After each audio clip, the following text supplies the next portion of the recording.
सुस्वागतम मित्रमंडळींनो, आपल्या चॅनलवर नवीन असाल तर चॅनलला सबस्क्राईब करून घ्या. तर आजच्या भागामध्ये इकडे आता मम्मी साहेब खूपच रागावलेले असतात. आता मंजू पोलीस स्टेशनवरून घरी येते आणि घरी आल्यावरती ती आतमध्ये जायला लागते. तेवढ्यात मम्मी साहेब आणि सपना तिथे उभा असतात आणि मम्मी साहेब म्हणतात की काय गं निवडट, कुठं चालली आहेस तू? या घरात येण्याचा काही अधिकार नाही आहे.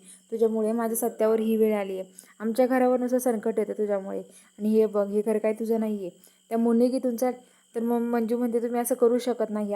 मी सत्याला असं काय करताय तुम्ही, असं काही करू नका. तर ते म्हणतात की असं काही करायचं नाही ना, मग माझ्या सत्याला सोडून दे, कशाला त्याच्या मागं मागं राहते का, असं म्हणत असते. तर आता लगेच मंजू म्हणते अहो असं काय करताय मम्मी साहेब, असं काही बोलू नका तुम्ही. तर ती म्हणते की तू माझ्या सत्याच्या आयुष्यात आली ना, त्यामुळे ते सगळं घडतंय, निघ चल इथून. आणि मंजूचा हात पकडतात आणि लोटून देतात.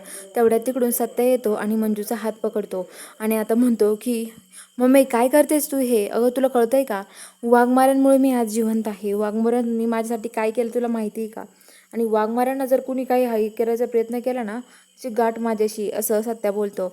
आणि आता सत्या मंजूचा हात पकडून त्याला रूममध्ये तिला घेऊन जातो तिकडे. तर आता मम्मी साहेब म्हणतात मध्ये सत्य आला नाही तर काय ना, उगाच नसता आला ना बरं झालं असते, नेबट गेली असती घराच्या बाहेर निघून माझ्यावाल्या, असं म्हणत असते. तर आता इकडं मम्मी साहेब आणि सपना ठरवतात की आता मंजूच्या रूममध्ये सगळीकडे अंधारात झटती घ्यायची, कुणाला काही कळलंच नाही पाहिजे. आणि त्यांना मंजूला काढून द्यायचं असतं. खूप अंधार काढतात आणि ते मंजूच्या रूममध्ये शोधत असतात काहीतरी. तर इकडं मंजू आणि सत्या टेरेसवरती येतात. दोघेजण मस्त गप्पा मारत असतात. मंजू आणि सत्या एकमेकासोबत बोलत असतात. मंजू म्हणत असते की सत्या तुला एक माहिती आहे का, अरे ती इन्स्पेक्टर नवीन आलेली आमची सिनियर आहे ना, ती कशासाठी आली माहिती आहे का तुला इथे? अरे ती तुझ्यासाठी आली आहे. तुझं तिला ती म्हणते की तू अटक गुन्हेगार आहेस आणि ती तुला अटक करण्यासाठी इथे आली आहे. सत्या आता काय करायचं, मला तर खरंच काही कळत नाही आहे, मला खूप टेन्शन आलं आहे. सत्या सत्या म्हणतो वाघमारे एवढं कशाला काळजी करताय तुम्ही, अहो मी आहे ना, तुम्ही कशाला काळजी करताय, तुम्ही काही काळजी करू नका.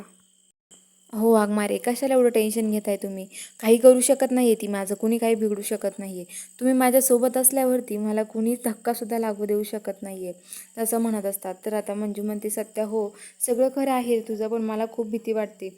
मला माझ्यापासून तुला कुणी वेगळं नाही करावं, मला एवढं वाटतं. सत्या खरंच माझं तुझ्यावर खूप प्रेम आहे सत्या, मी नाही राहू शकत तुला सोडून. सत्या म्हणतो वाघमारे तुम्ही काळजी करू नका, आपण दोघे पण आता मी तर निर्दोष सुटतो की नाही बघा तुम्ही.